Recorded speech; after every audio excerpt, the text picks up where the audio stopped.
she mentioned was not being focused entirely in their workout.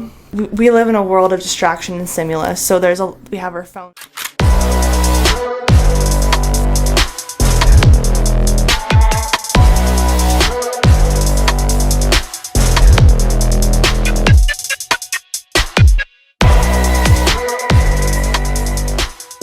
Hey everyone, welcome to episode 5 of Beyond the Physique podcast.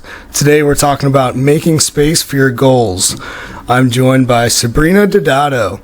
She is an entrepreneur, a yoga and mindfulness meditation teacher. She's a former client of mine with an awesome transformation, and she's continued that. She's currently developing a Patreon and a YouTube account that is yoga for bodybuilders and weightlifting. So thank you for being here, Sabrina. Yeah, thank you for having me. This is awesome. Yeah, of course. So tell us about yourself. Where did you grow up? So I grew up in Akron, Mogador to be more specific, and I played volleyball all my life, volleyball and basketball. Okay. So I didn't get into yoga until high school, and I was playing volleyball club, played all throughout high school. And I think it was my junior or senior year, my high school coach was like, hey guys, we're going to do yoga for training. Yeah. On top of strength, on top of our running and all other exercises that we did. At the time, I was like, why would I need to do yoga? This makes no sense. I already have so much on our plate. Right. And so we started yoga in the smelly wrestling room, and after a couple weeks, I noticed I was jumping higher.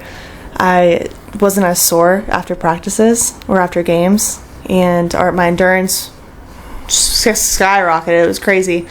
And the most important thing was I started to become more calm. Yeah. Yeah.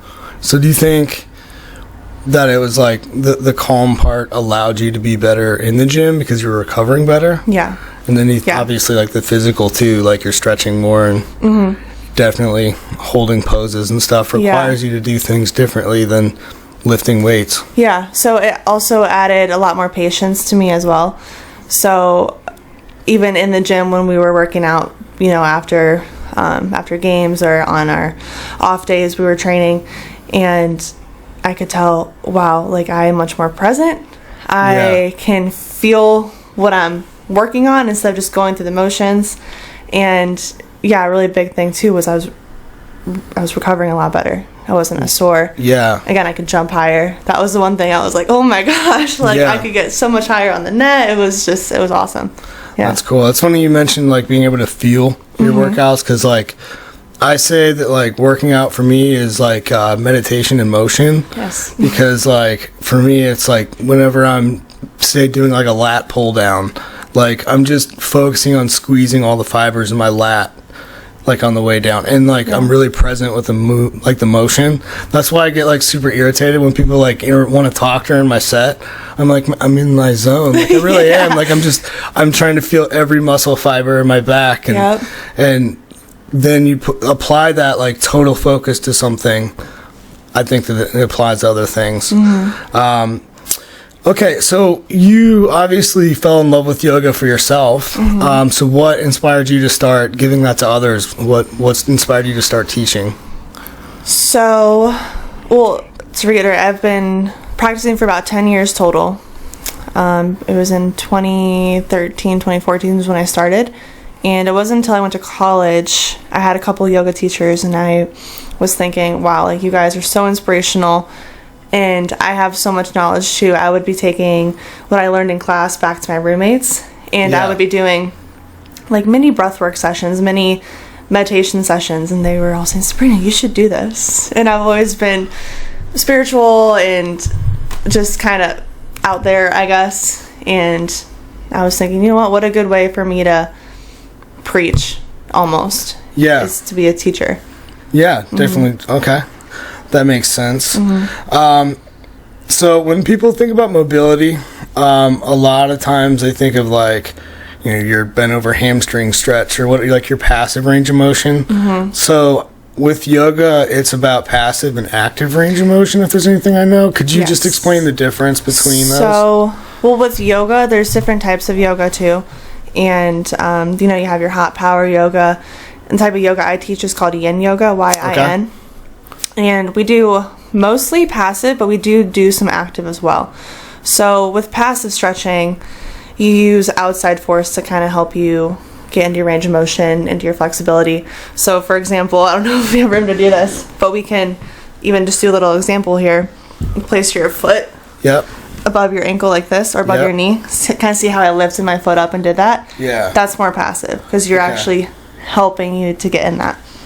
While active, you would use your actual muscles to do it. Okay. Yeah. So you get fully into your range of motion, and you're not only just doing it for flexibility, you're doing it for total muscle engagement too, and the surrounding and the stability in the joint. So see how, like, when I did it, my core was tight, shoulders up. It's so you're using basically your entire body to help you move it. While before, you can just kind of go into it and then stretch, Right. I think that's why a lot of, like, weightlifters and bodybuilders don't look at stretching as, like, it's not the top of the list, because they just look at it as, like, this passive thing. But then if you asked, like, the top 10 bodybuilders at the Olympia in any class to sit there and lift their leg the way you did, there wouldn't be functional. No. You know what I mean? So I think if we showed them a couple of those examples, they might be able to say, well, that's probably going to translate to my squat. Yes. You know what I mean? Yep. So. Yeah, that was the number one thing that I probably saw when I really got into training as well, was my development of my squat. It was just night and day, especially when I started training with yin yoga. I'll explain a little bit more about that in a second. But going back to active range of motion, I noticed that I could get deeper in my squat with less pain, because I've struggled with back pain all my life. Yeah. And it really helped working those muscles in my lower back, my sacrum, my SI joint, even my quads and my hamstrings and glutes, like everything together.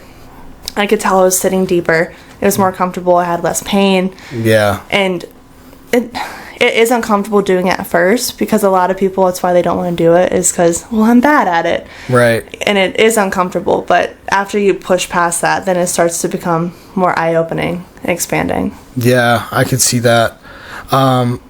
Okay, so as a yoga teacher, what are some common problem areas that you see with, like, let's say our athletic people, so people that are, like, in the gym, weightlifting, whether there's bodybuilding, powerlifting, what is, like, most neglected? So there's a couple answers I have. One of the things that you actually mentioned was not being focused entirely in their workout and entirely in it, I guess.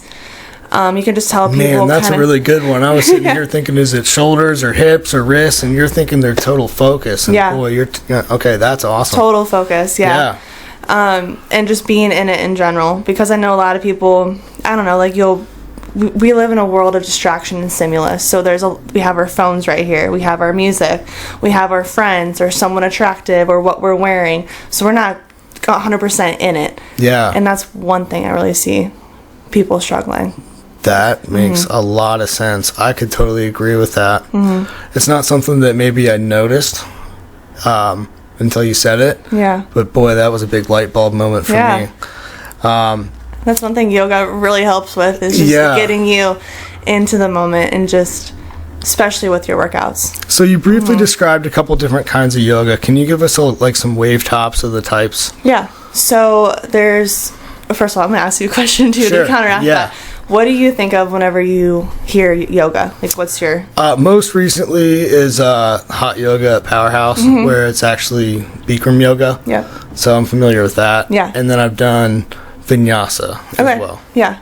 So typically whenever we think of yoga, we think of the more active poses, like your warriors and your hot yoga, which is all great. I love hot yoga, and I practice that all the time. But there's other types of yoga. So yoga in general is supposed to balance the body, the mind, the soul. So there's other things that we could do besides working out. And a lot of people think of yoga as working out. So I teach yin yoga, which is what I mentioned before.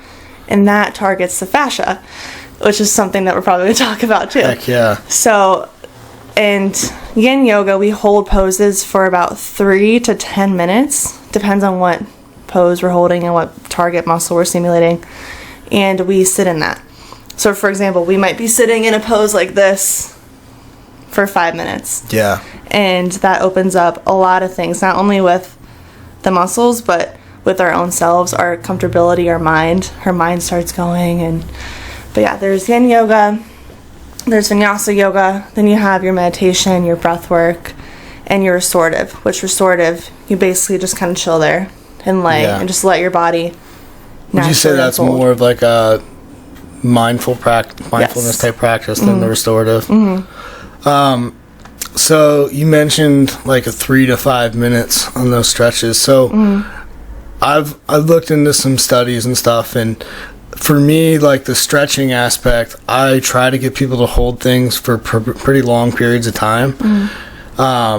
So you mentioned the fascia, but from my end, I've noticed it's like a nervous system thing. Yes. So like the muscle's not necessarily actually not long enough to do the stretch. It's the nervous system that's firing it. Would you say that's correct? Yeah. So the fascia and the nervous system are intertwined, literally. So the fascia has, I think it's over 250 million nerve endings, which is, our skin is obviously like the number one because we can feel the nerve endings on our skin. But the fascia is the second most abundant organ in our entire body. Really? So really what you're feeling when you're stretching, like any sort of stretch, is the fascia. So yeah, the nervous system and the fascia are literally intertwined. So that makes total sense. Okay. Yeah. We're going to get to that one too. For sure. Okay, so you already kind of hit on it, but so outside of the physical advantages of like being looser and proper joint function, what would you say, like from a mindset perspective, that practicing yoga could apply to bodybuilding or like powerlifting or weightlifting in general? Yeah, so like I said before, I think one of the main struggles with lifting in general is people aren't exactly in it. Yeah. So one thing about yoga, and especially mindfulness, that's a type of practice that I like to bring into, is mindfulness. Basically what mindfulness is paying attention to the present moment without judgment or bias. A lot of times we're lifting, we're like, okay, that hurts, or maybe that's uncomfortable, I want to stop. And I mean, generally when we're lifting, we want to be uncomfortable, or else we're not given that stimulus. Yeah. But we don't want to be in pain. Right. And a lot of people too, they push past that pain point. That's where injury can occur as well. So mindfulness not only helps us stay in it and stay focused, it can help prevent injuries. And that's a really big thing too, because I know a lot of people can just load on weight and then end up going on a squat and hurting their back, or really trying to lift something that they're just powering through and they can't. They're really not actively squeezing the weight up. They're using momentum and stuff and jerking motions. Yeah. And or they're just too preoccupied in their own mind. They can't actually feel the pain that's happening until after. And they're like, whoa, I hurt that. Yeah. Yeah. That makes sense. Okay, so yoga and mindfulness, that was my next question, was the injury prevention. So just being mindful in the workout, that would definitely prevent injury for sure. And obviously preparing the body from a nervous system and loose fascia and proper joint function, that's it. Okay, so let's talk a little bit about mindfulness. Yeah. And what is mindfulness in your own words here? So like I said, mindfulness is basically paying attention to the present moment without any judgment or bias. And I really put emphasis on without judgment or bias, because we have these biases in our head that we're like, oh crap, I'm uncomfortable, and we're not really paying attention or in it. It seems really simple to say, but it's really hard in practice. Exactly. It's so simple. So we could actually do like a little mindfulness. Okay. Like a little 1 minute mindfulness thing right now. So whenever I start, I like to focus on the body first, then the breath, then the mind. So just start to feel the sensations in your feet. Like actually bring your awareness to the sensations in your feet. And then work the way up. So notice the calves. Notice where your legs sit on the chair. Then notice your lower back. And then notice what your mind wants to do too. You're like, maybe you're thinking, oh wow, I'm hunched, or this hurts or something. So just notice again, like that non-biased part of you. Notice your belly. Notice where your breath comes into your belly. Notice your ribs, your upper back, your armpits, your arms. Then notice your hands, the sensations in your hands. Then notice what you're looking at. That could be your screen or anything. And then we start to notice the breath. So just notice how you breathe in, or where you feel it. Maybe take a deeper breath in. Yeah, I'm chest breathing. Yeah. Doesn't matter if you're chest breathing or belly breathing. Right now we're just trying to be mindful. Then notice your thoughts. Notice what thoughts want to come up right now. And anyone watching or listening, you guys can do this right now too. Doesn't matter if you're driving. Notice what you see. Notice the colors. Notice all the sounds. Maybe the sounds outside. The sound of your breath. The sound of my voice. So this is mindfulness, this state. So this is where we want to attend to, or this is where we want to go to when we're in the gym. Like, not necessarily like, oh, I hear the clinking of the weights, but like how we feel when we're in it. Yeah, we're present. It's exactly what it is. We are in the moment. Our mind's not in our way. Even though thoughts are still present and they're still occurring, we're not actively reacting to those thoughts. We're still having a podcast right now. Right. You're still driving or still listening. Like, we're active in the world, but we're not toned out. Yeah, you're just more present in the moment. Mm-hmm. Yeah, I think right now more than ever we could use that. For sure. With all kinds of stimulus. Mm-hmm. So, like Shelby and I just talked a little bit about stress. I saw that. Like, we're basically cell phones now. Like, all of our downtime before, I mean, maybe 15 years ago, we would just be downtime present with the people around you. And now we struggle with that. Like, all of our downtime is spent on phone connecting and scrolling. And I'm generalizing, mm-hmm. But like my wife and I, we've made some rules around it. Like, dinner time, no phones, like, and then after a certain time, like, we put our phones down. And then if it's an emergency, we'll communicate it. You know what I'm saying? Hey, this client had this. I really have to handle this. It'll be 5 minutes. Mm-hmm. And then once that's done, it's handled. Yeah. But it's a stressor that people don't think of when they're just looking and, like, subconsciously comparing themselves to all the shit that's going on in the world. And so I think that's something that people could definitely implement. For sure. And the fact that you and your wife did that too, made those boundaries, is because you were mindful. You're like, well, I realize this, we're doing this, let's fix it too. That's one thing about mindfulness too. In the moment, we're not trying to fix anything, but when we're kind of done practicing, we're like, wow, I don't like how that felt, maybe I'll work on my posture. Or like, wow, I don't like those thoughts, maybe I'll try to work on something so I don't think that anymore. Right. Okay, so as an entrepreneur, your schedule can be tough, and the stress to perform is high. Mm-hmm. So how do you balance out and create time for your own mental health and mindfulness while trying to create a business, etc.? Yeah, the number one thing is routine and consistency. Okay. That is the number one thing. Try to get into a routine. I try to get into a routine. And of course, it's not always perfect. It's like 75% perfect. And doing the same thing over and over again. Because I used to hate routine. I used to be like, oh. Routine and repetition. Yeah, I used to be like, oh, this is just taking away my freedom. I want the freedom to go do what I want. But then I was like, okay, I've never tried to have a routine before when I thought those thoughts.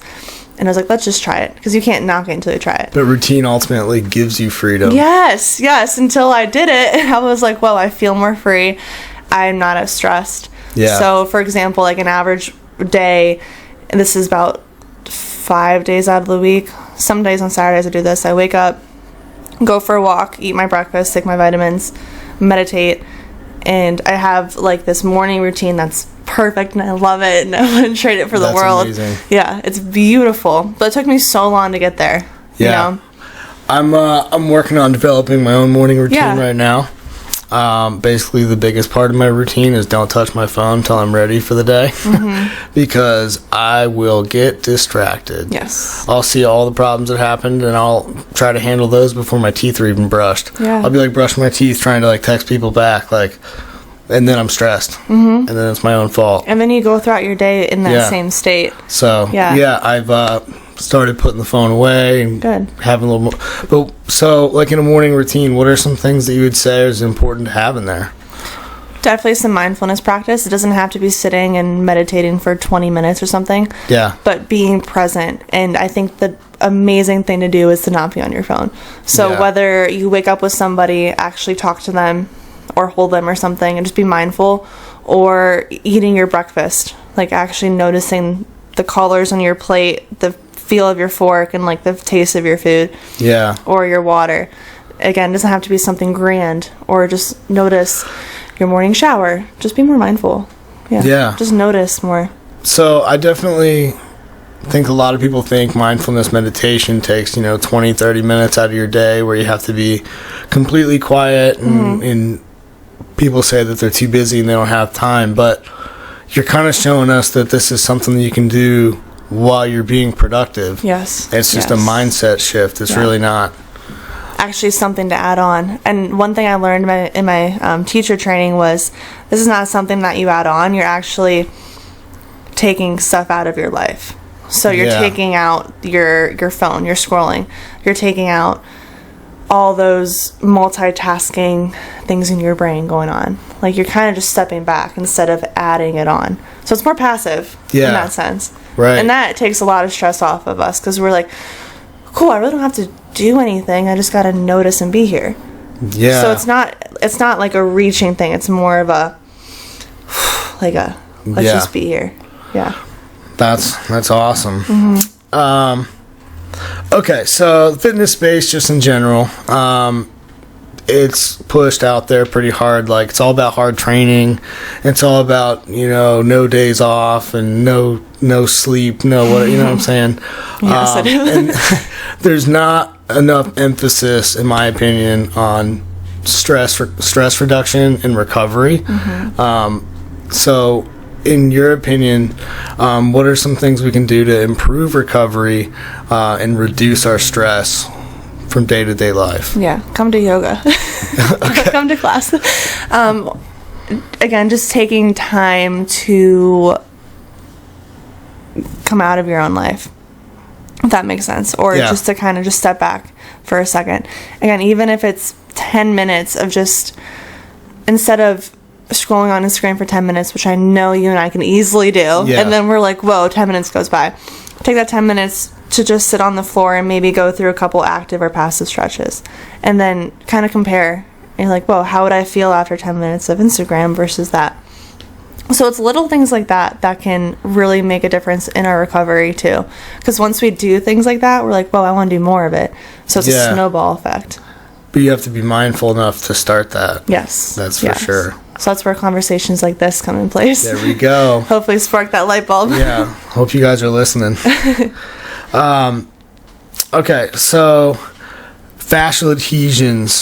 They are everywhere. Everyone hears about fascial adhesions. Yes. What are they? So it's not exactly known exactly what they are, but from my understanding, they are little clusters of fascia that gets intertwined in your body. It could be intertwined to the actual muscle or a joint or just to each other. And just to kind of backtrack, fascia is a connective tissue, and it's basically like one big tissue that overlaps and encapsulates everything in your body. It holds everything together. If we didn't have fascia, we'd just be like a gloop on the floor right now. And it's also responsible for our movement and our fluidity too.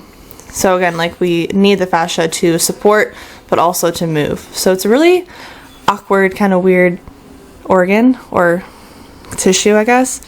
But adhesions is when those fascia bundles up. Like for example, when we get injured, say we have a shoulder injury and we don't go to PT or we don't move it, that inflammation and all of the stress from that can cause the fascia to bundle up, and that can cause pain, definitely will cause tightness. And I'm sure we all have tightness somewhere in our body. Like for me, I always have it in my shoulders and my traps. Yeah. And it doesn't have to be caused by injury. It could just be caused by mental stress as well. So a lot of times for stresses, Yeah. So oftentimes, from what I've seen, a muscle that's tight is it's basically like, I think of it as like radio static, right? So like your brain's firing out a signal to all your muscles playing a song, but like one muscle is just getting a little bit of extra signal, so it just doesn't let go all the way. Yeah. So like, I love that. I've heard that. That's yeah, cool. that's kind of like how I explain that. So like, typically those areas I would say like rolling out or like stretching, massage is my typical go-to for that. But it seemed like using different forms of yoga, you could get that same. Yes, I was just about to say I'm going to use that example in my class tonight. Yeah. So yin yoga yin yoga targets the fascia, and we hold these poses for 5 to 10 minutes, and it's typically worked on from the belly button down, but I like to go everywhere because a lot of people have problems in their shoulders and stuff. But yeah, so for example, we'll be holding a pose. Again, go back to this example with the ankle over our knee, kind of sitting in this square gentleman's crisscross pose. If you're tight in your hips, over time and with the breath as well, and calming your nervous system, calming your breath, becoming mindful, this helps the fascia to eventually start to let go. Okay. Which can definitely ease pain and help recovery. Yeah, absolutely. And that's what yin yoga is. It's all about releasing it. Yep. Okay, so I've heard that we're breathing wrong about 100 different times, and I actually read a book called Breathe, and I didn't read it. By James Nestor? Yeah, that's a good book. Yeah, I didn't read it. I listened to it. It was and that was pretty cool. It kind of opened my eyes. So give me a little insight from your perspective on like the importance of breathing and like what proper breathing looks like. Yeah, that's a really good book, by the way. That same book opened up my eyes too. It's a great book. So from a yogi perspective, there's so many different types of breathing. It's called pranayama in yoga, the yoga world, and prana means life force, which is your breath, your life force. So there's different types of pranayama in yoga. There's breath work to help stimulate and energize. There's breath work to help calm you down. Then there's breath work for your like everyday face-to-face reaction or interaction. So it depends on what you want to do. For example, I know the best thing to do is to breathe in and out of your nose. I know there's a lot of people nasal breathing. I know there's a lot of people doing the mouth tape when you work out or at night. You just get the most oxygen and the most breath, like the most breath from breathing through your nose as well. Like, we're not meant to breathe through our mouths. We're really not. We're supposed to eat through our mouths. We're supposed to breathe through our nose. Yes. Yeah, that was basically the summary of that book. Yeah. That's what I got from it. It was just unhealthy for a lot of reasons to be mouth breathing, especially during nighttime when you're sleeping. And it's a big snowball effect, too, because I have really bad allergies. So I'm like, half the time I have to breathe through my mouth. But the reason why people have bad allergies is because we weren't properly taught how to nose breathe. So it's like, it's something that I learned about was like your nasal erectors, and they actually get strengthened over time. And then like lack of using your nasal erectors will actually reduce their activeness. Yeah, so like, their efficiency, so you can't do it. So you actually can't open your airways in your nose because you haven't been opening your airways in your nose. So like you said, it's like that compounding negative effect where eventually you're just mouth breathing. If you don't use it, you lose it. Yeah. Kind of like lifting too. Like if, your muscles are weak and you got to start somewhere to build it back up. Yeah, but again, it works in both directions. So yeah, you just start working back on it, then you can grow it. Yeah. Just like weightlifting is never too late. Your muscle can always get stronger than it was or than it is. So one thing I've noticed in my classes, though, specifically, is that a lot of people take really short breaths. Like they don't really breathe fully, and which is unrealistic to breathe fully all day, every day. Yeah. But again, coming mindful to, we have our lungs. Like a lot of people think our lungs are just like up here, but it's actually all around us. It's down here on the sides, in our upper back. Like you can really fully breathe, and it feels so damn good too to just breathe. Oh my goodness. And that's one thing in yoga that is the anchor in every type of yoga, whether it's hot power or vinyasa or yin. The one thing in common is your breath, and that's always your anchor no matter what. So I went to a few classes, and that was the one thing that I learned that I was able to carry into like my stretching outside was just like falling deeper into the stretch with your exhales and using your inhales to create more. Yeah, create more space. Yeah, that's it changed things for me. So definitely coming to a class would be beneficial. Not just coming to a class. How about making it a habit, huh? For sure, making it a habit. That's one thing I love in my classes too, is just bringing the breath in and telling people, especially where to feel your breath, because like for example, we don't have lungs in our hips, but if you're doing a hip stretch or you're doing a forward fold or something, just imagine your breath going to those muscles somehow. It helps it in a way. It helps release that, especially with the exhale. You kind of get deeper into it. Just breathing in, doing like a full belly breath instead of just a shallow chest breathing. Yeah. So I think breathing and bracing is something that's in weightlifting and powerlifting in general. So it talks about being able to, like, the goal is to be able to breathe into your diaphragm and belly breathe and lock your core. And that's something that a lot of people struggle with because they're so used to chest breathing all the time. Yeah. So they don't know how to do it. Yeah. So. And a really good way to kind of practice that is just to use like your hands. So like we can actually do this right now if you want to too. So sitting up nice and straight, your spine is tall, and the crown of your head is reaching for the ceiling. So it's really important that your spine is straight here, because if you're kind of hunched, then you're going to breathe into where you're hunched. Okay. So that's the first thing to do is make sure you're nice and long. Back. Yeah, shoulders down and back. And then we can kind of open up. And it's nice to bring your hands to your ribs because your chest is open as well. And just kind of notice your breath before we do anything. Notice where you feel it. So maybe you feel slightly like your ribs coming out. And then take a big breath in. And then a big breath out. So notice how you breathe in. There's this muscle that kind of goes up, pulling everything up, and then as you breathe out, the muscle goes down. So that's kind of the essence of bracing too, is to kind of, instead of just hunching over, breathing into your upper back or breathing shallowly into the chest, using your entire body here to breathe, like your entire core. I know we have a brace right here, so almost like what we're doing with our hands, bracing, that it acts as the same purpose, so you can breathe against it and create that stability. So the belt, side note, that's not to prevent lower back injuries. It's all about increasing your intra-abdominal pressure. Yes. So you have a stronger midsection, so you can lift some more weight. That's a common thing with belts. I hear people, you're going to hurt your lower back. I'm like, if you're going to hurt your lower back, and the difference between you hurting your lower back and not hurting it is that belt, you should probably change your form and drop the weight a little bit. Yeah. And just the belt's not the issue here. Yeah, the belt's not the issue here, guys. Yep.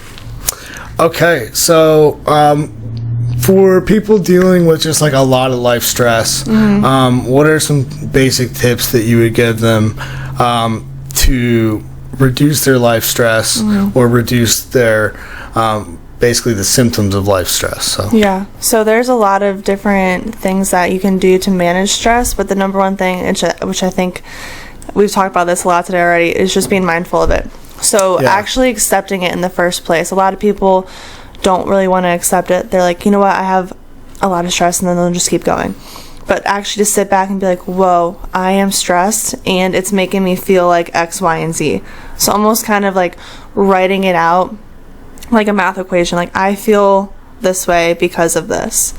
And a lot of times when we're stressed, we don't even notice that. So just really taking a moment to step back and notice how you're feeling, and then that'll kind of spark more interest. So it's like, okay, I'm stressed because of this in my life, or because of these things in my life. Then that gets the spark going. Okay, cool. So maybe just identifying it gives you the ability to take action on it versus sitting there spinning your wheels being upset. Yes. And then a lot of people just go straight to the action part, like, okay, I'm just going to journal, or I'm just going to drink more water, which all of that is amazing and which people should do. But actually sitting there and being with that uncomfortability, like feeling it, and you're like, whoa, I don't like this. Like, I really want to change. Yeah. So I have one last point on the breathing, and its connection to like the parasympathetic and sympathetic nervous system. Yeah. So could you speak like physiologically, like what kind of happens when we are stressed out and we actually implement breath work? Yeah. So when we're stressed, our sympathetic nervous system takes place, which is your fight or flight. Yeah. And that is our survival mode. So automatically we shorten our breath, our heart rate gets much more higher, and we start to perspirate. And that just is a very stressful response for our body, that we can't properly digest food, we can't recover our muscles, we can't think properly either. So that's one thing too why we can't really perform when we're stressed, is because it affects our thought process. But so yeah, our breaths get really short and really fast paced, and we can't really breathe properly. And like how I'm talking like right now, I'm not breathing, and we're just exactly. Going, right. So when we actually force ourselves to take a step back and look at it, that's one thing that we can control, is our breath. So we can be like, okay, I can't control my heart rate right now, I can't control my thoughts, but I can control my breath. So taking a big breath in and then out, especially a long exhale.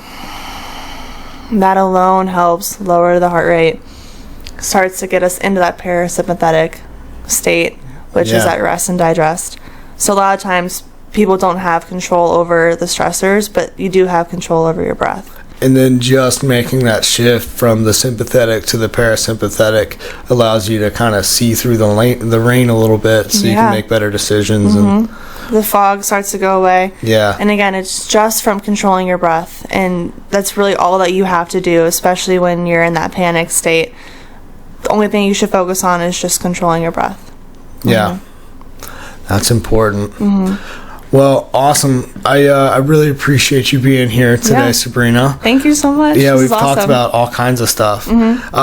So let's, could you give us some information on where to find you on Facebook, Patreon, YouTube? Yeah, so Instagram, Sabrina Didado, Didado. And I am opening up a Patreon, Sabrina Didado Yogi, which I'll have links to that on my Instagram. And I'm also going to be doing a YouTube. I don't have it up yet, but stay tuned for that. Awesome. Big things for you in the future. Yeah. Thank you for listening to this episode of Beyond the Physique podcast. If you enjoyed this and would like to hear more like it, be sure to subscribe. You can also find me on Instagram at Trevor W Training, on YouTube at Strategic Aesthetics, on Facebook, Trevor Woodyard, and you can also apply for coaching at strategicaesthetics.com.